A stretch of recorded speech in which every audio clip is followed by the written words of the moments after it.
Up until now, we have discussed inflation and unemployment separately.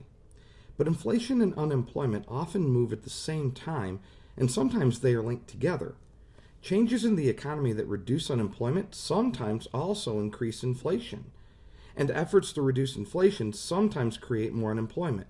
So why is it that these two problems should be related to each other? We'll address that question toward the end of this module.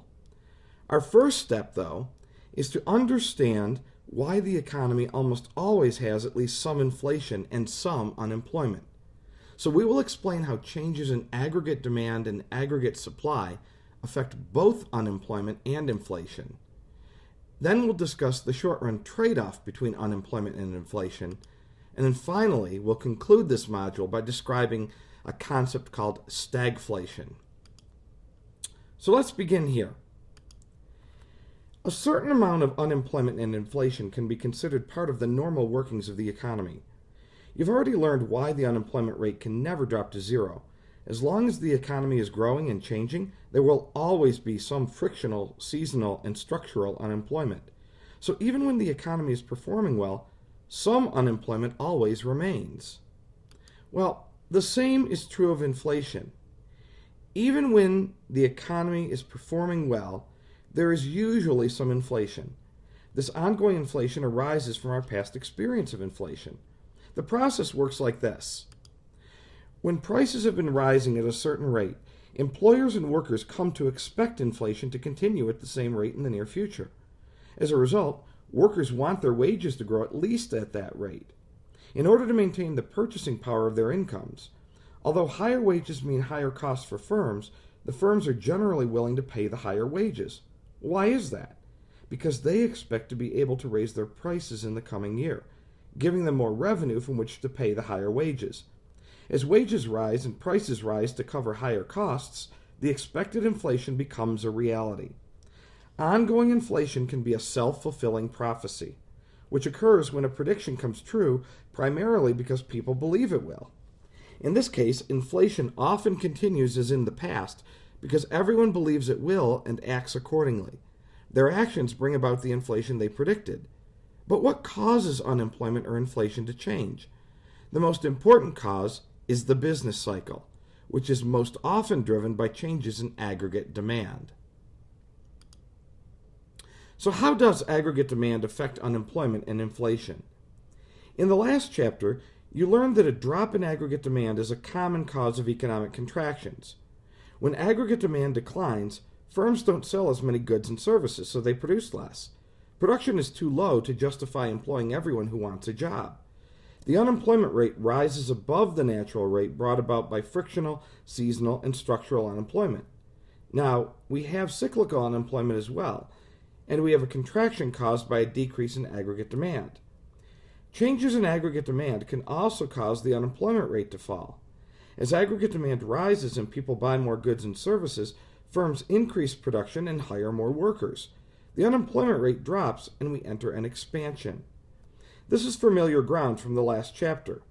But now let's move to a relationship you did not learn in the last chapter. Changes in aggregate demand typically also change the inflation rate. To understand the relationship between aggregate demand and inflation, it helps to understand the concept of potential output. The economy's potential output is the level of real GDP that is produced when there is full employment. Remember that full employment does not imply the absence of unemployment. Rather, full employment exists when there is no cyclical unemployment, so that the unemployment rate is equal to the natural rate of unemployment. In other words, reaching full employment, achieving the natural rate of unemployment, and producing at the potential output level all describe the same situation in the economy. Which expression we use depends on whether we want to focus on unemployment, employment, or production. But what happens if an increase in aggregate demand causes real GDP to rise above potential output? Then, by definition, unemployment will fall below its natural rate. And let's go back to the previous screen for a second. With few unemployed workers, firms will have difficulty hiring the labor they need for their higher than normal production level. Employers around the country will offer higher wages in an effort to attract new workers and to prevent their current workers from being lured to other firms. In a situation like this, with real GDP exceeding potential output, we say that the economy is overheated.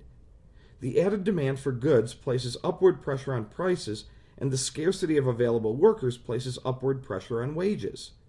We have seen that wages usually rise anyway, because everyone expects some inflation. In an overheated economy, wages rise more rapidly because, in addition to expected inflation, there is the added factor of very few unemployed workers.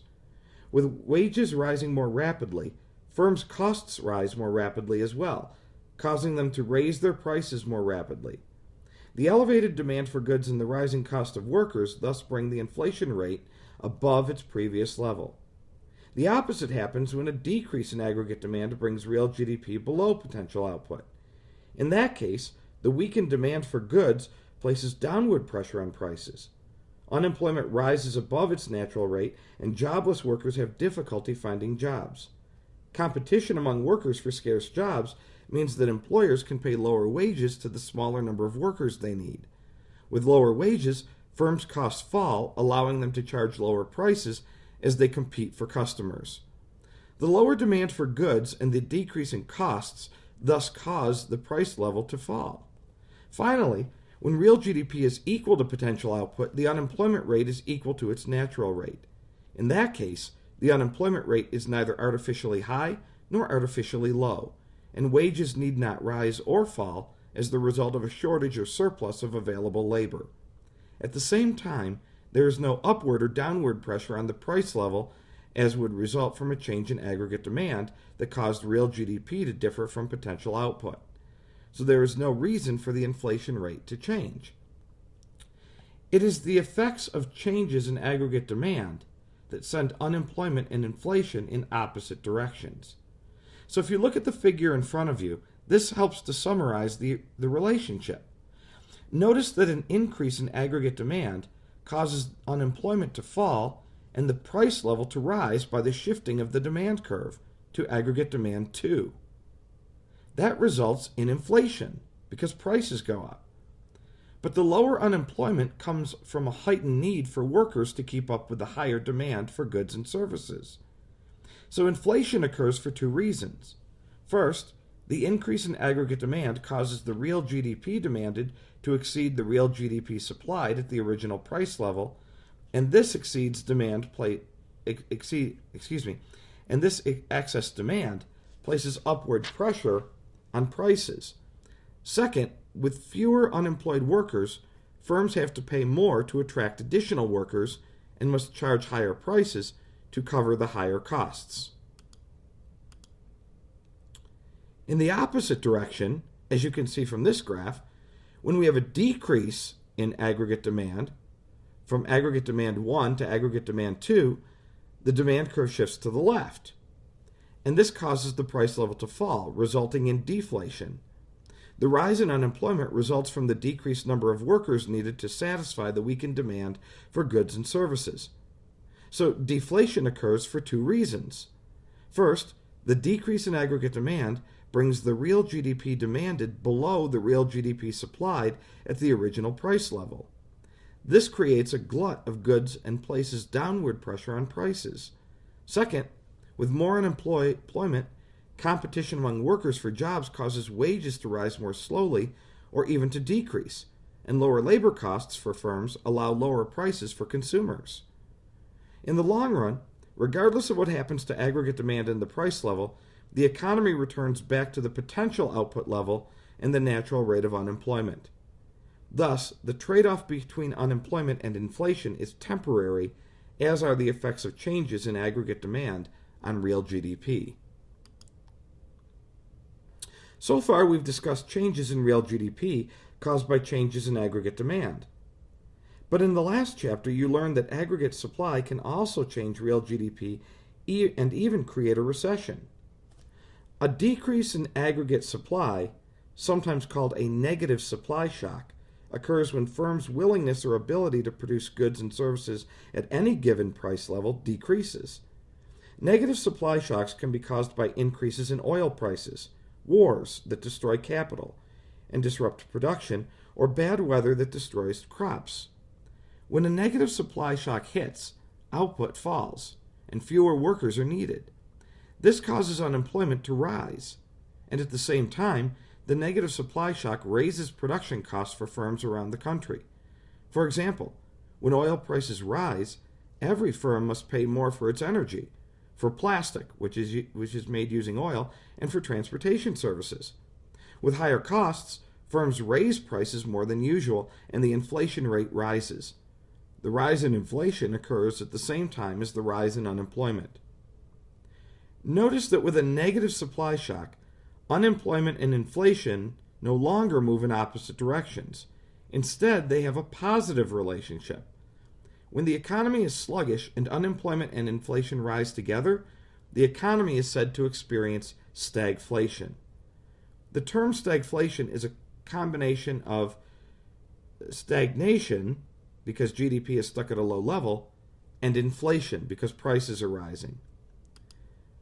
So, these are the results of a negative supply shock. Aggregate supply can also increase, which is sometimes called a positive supply shock. A positive supply shock occurs when firms are willing and able to produce more goods and services at any given level. A positive supply shock is always good news for the economy because it causes the opposite of stagflation. Both unemployment and inflation fall at the same time. An example of a positive supply shock was the development of the Internet during the 1990s. As firms began using the Internet, labor productivity rose and costs fell throughout the economy. Firms increased their production and hired more workers, especially workers who could use the Internet on the job, such as web page designers, software programmers, and inventory managers. Real GDP increased and unemployment fell. At the same time, the Internet decreased firms' costs of production, helping bring down inflation. The positive supply shock of the 1990s, from the Internet and other causes, is a major reason why people who lived through that period look back fondly on it. When both unemployment and inflation fall together, people feel very good about the economy.